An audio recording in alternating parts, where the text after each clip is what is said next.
आज की जो हमारी कहानी सामने लेके आए हैं ये है भीलवाड़ा से, भीलवाड़ा राजस्थान से। एक्चुअली 22 अप्रैल रात को लगभग 12 साढ़े 12 बजे एक लड़का अपने दोस्त को बार बार फोन कर रहा था और बोलता भाई मेरी तबीयत मुझे खराब लग रही है और मेरी छाती में दर्द हो रहा है, हो सकता है कि बाद में ये दिक्कत जो है बढ़ जाए। तो एक काम करो, तुम मेरे पास आ जाओ और मुझे एक बार डॉक्टर के पास लेके चलो ताकि मेरी तबीयत में थोड़ा सुधार हो सके। तो दोस्त कहता है कि नहीं मैं नहीं आ पाऊंगा, देर रात हो चुकी है, इतने अंधेरे में इतने रात में मैं नहीं आ पाऊंगा, आप कुछ और देख लो, किसी और को बुला लो। तब लड़का कहता है कि मेरे घर पे मेरे मम्मी पापा भी नहीं है, मेरे कोई रिश्तेदार भी नहीं है, मैं अकेला हूँ, तो प्लीज यार तुम आ जाओ। वो सब बहुत रिक्वेस्ट करता है लेकिन वो लड़का नहीं जाता। वो उस लड़के को बार बार फोन करता है तो वो लड़का फोन भी काटने लगता है। लगभग 70 मिस कॉल वो लड़का उसको फोन कितने बार बार करता है लेकिन लड़का अपनी बात से टच से मच नहीं होता। तो नमस्कार दोस्तों, मैं अमर चौहान हाजिर हूँ आपके सामने एक और कहानी लेकर। दोस्तों, इस कहानी को सुनकर आप हैरान हो जाएंगे और हो सकता है आपकी जिंदगी में कहीं ना कहीं काम आ जाए, तो कहानी सुनना जरूर। तो चलिए अब बढ़ते हैं कहानी की ओर। कहानी की ओर बढ़ने से पहले प्लीज दोस्तों, आपके सपोर्ट की बहुत जरूरत है। प्लीज सब्सक्राइब कर दो चैनल को और वीडियो को देखो, पूरा देखना, वीडियो को पूरा देखोगे तो कहानी का सस्पेंस पता चलेगा। तो प्लीज वीडियो को सस्पेंस देखने के लिए वीडियो को पूरा देखो और सब्सक्राइब कर दो मेरे चैनल को और कमेंट करके जाना आपको कैसा लगा ये पूरा कहानी, ये कहानी कैसी लगी। तो चलिए आज की सच्ची कहानी शुरू करते हैं भीलवाड़ा से। तो दोस्त बार बार फोन कर रहा था लेकिन दोस्त अपने अपनी बात से टच से मच नहीं होता, वो आता नहीं है। तो ये लड़का थक हार के उसको फोन करना बंद कर देता है और जब रात बीत जाती है कुछ समय बाद खुलासा होता है। तब उस लड़के को पता चलता है, जो लड़का फोन करके बुला रहा था, जो आना नहीं चाहता था उसको पता चलता है कि जो लड़का है जो तुम्हें दोस्त बुला रहा था, इसको एक्चुअली उस रात दो मर्डर 3 मर्डर करने थे। दो ये कर चुका था और एक और मर्डर करना था अपने दोस्त का जिसको ये बार बार बुला रहा था, उसको बार बार बुला रहा था। ये कुछ समय बाद उसको पता चलता है और इसको सिर्फ अपने दोस्त की नहीं, इसको उस दोस्त से अलग भी दो और लोगों की हत्याएं करनी थी। उनमें एक थे मंदिर के पुजारी और दूसरे थे पुलिस के एसआई पोस्ट पर तैनात एक पुलिस वाले इंस्पेक्टर। ये जिस व्यक्ति को भी बुलाता था और जिसकी वहां भी मर्डर करता था, ये खास बात रखता था, ये उन आदमियों के प्राइवेट पार्ट को काट देता था और काट के अपने पास रख लेता था। इसके मर्डर की खास पहचान ये थी। तो लगभग भीलवाड़ा राजस्थान जिले में पुलिस स्टेशन सुभाष नगर एक स्टेशन है, उसी के क्षेत्र में एक मंदिर पड़ता है, अयप्पा मंदिर। ये रात को 2 बजे वहां पे पहुंचता है अपने दोस्त को फोन करने के बाद में। जब उसको बार बार फोन करता है वो आता नहीं है, तो रात को 2 बजे अयप्पा मंदिर पहुंचता है और अयप्पा मंदिर पहुंच ही ये कहता है कि पंडित जी बाहर आइए। तो पंडित जी बाहर नहीं आते, तभी वहां एक गार्ड होता है मंदिर में, वो बाहर आता है और बोलता है भैया आप बताइए आपको क्या काम है। तब ये कहता है नहीं मुझे पंडित जी से मिलना है।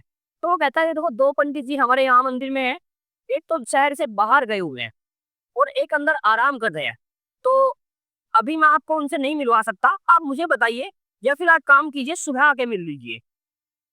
तो ये कहता है कि तुम मुझे जानते नहीं हो मैं कौन हूँ, मैं इस मंदिर का सबसे बड़ा ट्रस्टी हूँ, मैं बहुत दान करता हूँ उस मंदिर में और तुम्हें जॉब से भी निकलवा सकता हूँ, तुम्हारी नौकरी खा जाऊंगा 2 मिनट में। ये उसको बार बार डराता है धमकाता है लेकिन गार्ड टच से मच नहीं होता और वो पुजारी जी को नहीं उठाता है। तब ये थक हार के कहता है एक काम करो यार आप ही आ जाओ, आपको मैं वो काम जो है बता के चला जाऊंगा, सुबह पंडित जी को मेरे यहाँ भेज देना, कुछ काम है।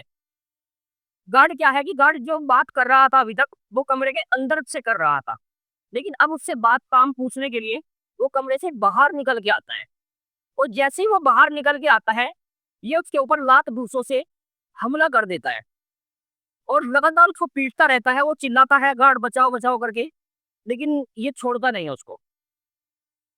इसी बीच इसे पास में खुदाम जिसे कबाड़ा साफ करते हैं, एक खुदाम दिखाई पड़ती है। ये उससे उसको मारना शुरू करता है उसके डंडे से, और बाद में जाके जब वो अधमरा हो जाता है, बेहोश हो जाता है, उसके प्राइवेट पार्ट को काटता है। जैसे ही वो प्राइवेट पार्ट को काटता है तो तुरंत वो जोर से चिल्लाता है, और चीख इतनी जोरदार थी कि इस बार मंदिर को छोड़ के गलियों तक आवाज चली गई। तभी सभी लोग इकट्ठे होते हैं इसको बचाने के लिए। मंदिर के जो पुजारी थे वो भी अंदर से बाहर खिड़की पे आ जाते हैं, लेकिन वो बाहर नहीं निकलते ताकि मैं सुरक्षित रह सकूं, ये सोचकर। तो ये उसको मार दे, उसके बाद में उसके ऊपर हमला करना शुरू करता है। पार्ट काटने के बाद में 20 बार उस खुदान से चेहरे के ऊपर करता है और सर के ऊपर करता है, और बाकी बॉडी जो बच जाती है उसके ऊपर भी 20 बार करता है, टोटल 40 बार करता है, और उसको वहां पे मार देता है। 2 मर्डर ये पहले कर चुका है, अब तक किसी को पता नहीं था, सिर्फ एक मर्डर का पता था जो अभी इसने मंदिर में किया। तो जैसे ही मर्डर करता है तो पुलिस वालों को फोन करते हैं, पुलिस भी आती है आस पास के स्टेशन से।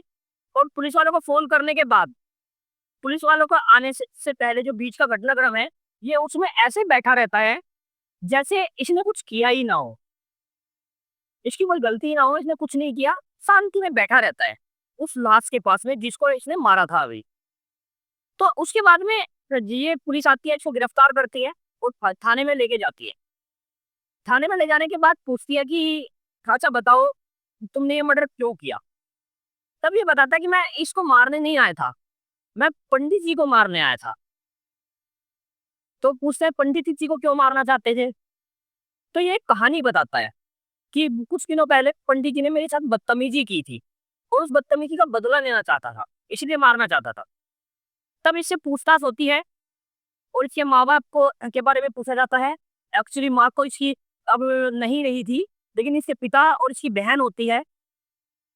तो इस जब सबसे बात की जाती है तो वो बताते हैं कि ये अकेला रहता है और इसकी हम बहुत बड़ी हवेली है।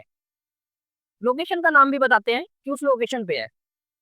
तो ये तो पुलिस वाले वहां जाते हैं, छानबीन करते हैं, पास पास के लोगों से पूछते हैं। सभी बताते हैं कि ये अंदर अकेला रहता था, इससे कोई बोलचाल नहीं रखता था, किसी की बातचीत ज्यादा नहीं थी।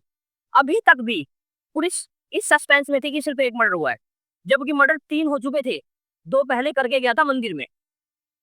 तो पुलिस जैसे ही कहती है कि इसकी कोठी कहाँ है, तो कोठी के पास जाती है तो सूंघती है।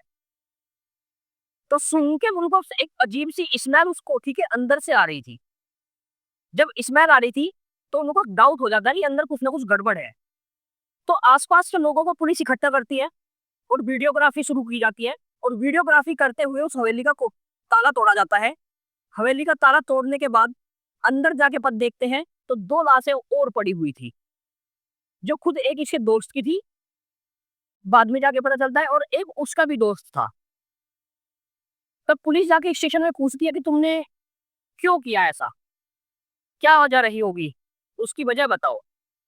तब ये उनको एक और कहानी सुनाता है कि एक्चुअली क्या है कि ये जो मेरा दोस्त है, ये अपनी बीवी को बहुत मारा पीटा करता था, और बहुत मारता पीटता था। तो मुझे इसके उस औरत पे बहुत दया आती थी कि उसके साथ इतना गलत हो रहा है। तो उससे झंझट छुड़ाने के लिए, इसका पीछा छुड़ाने के लिए मैंने इसको अपने पास बुलाया, उसको दारू पिलाई। लेकिन इसने एक गलती कर दी, ये अपने साथ में अपने एक दोस्त को भी ले आया, अकेला नहीं आया। तो मैंने दोनों को दारू पिलाई, खुद भी पी लेकिन कम पी, उनको ज्यादा पिलाई, और उसके बाद में उनका सर फोड़ दिया। तो इन्वेस्टिगेशन चल रही थी, इसी बीच इसकी बहन से पूछताछ की जाती है। तब इसकी बहन सच्चाई बताती है, और ये सच्चाई आपके जिंदगी में काम आ सकती है। काम कैसे आ सकती है? तो बहन बताती है कि एक्चुअली मानसिक रूप से पागल है, ये बहुत ज्यादा वेब सीरीज देखता है, और वेब सीरीज और मूवीज जो सीरियल किलिंग की है या हॉरर है उनको देखकर उनमें ढलने की कोशिश करता है। इसने जितने भी बयान दिए वो सब झूठ है। हमारे आसपास में कोई ऐसा नहीं हुआ जैसी घटनाएं ये बताता है, और इसने अपने बयान में देता है कि उसके दोस्त की ऐसी हुई। तब पुलिस वाला इससे पूछता है कि तुम एक पुलिस वाले को भी मारना चाहते थे, उसका क्या सीन है।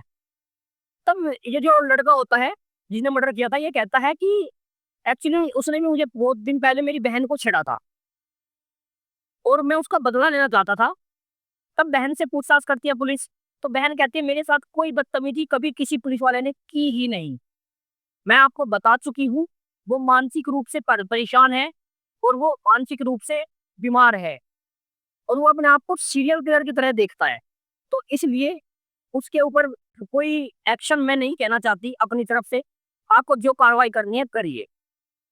ये अभी की घटना है। कौन आसपास में कैसा रहता है उन सभी के को बचा अपने आप को प्रोटेक्शन करने के लिए ऐसी कहानी सुनने के लिए चैनल को सब्सक्राइब करें। इस कहानी का उद्देश्य किसी को भी परेशान करना या किसी को आहत करना नहीं था, सिर्फ उद्देश्य से था जानकारी फैलाना। तो आपको जानकारी कैसे लगी प्लीज बताइएगा। चैनल को सपोर्ट करें, लाइक करें, सब्सक्राइब करें। चलिए मिलते हैं नेक्स्ट वीडियो में, तब तक के लिए नमस्कार।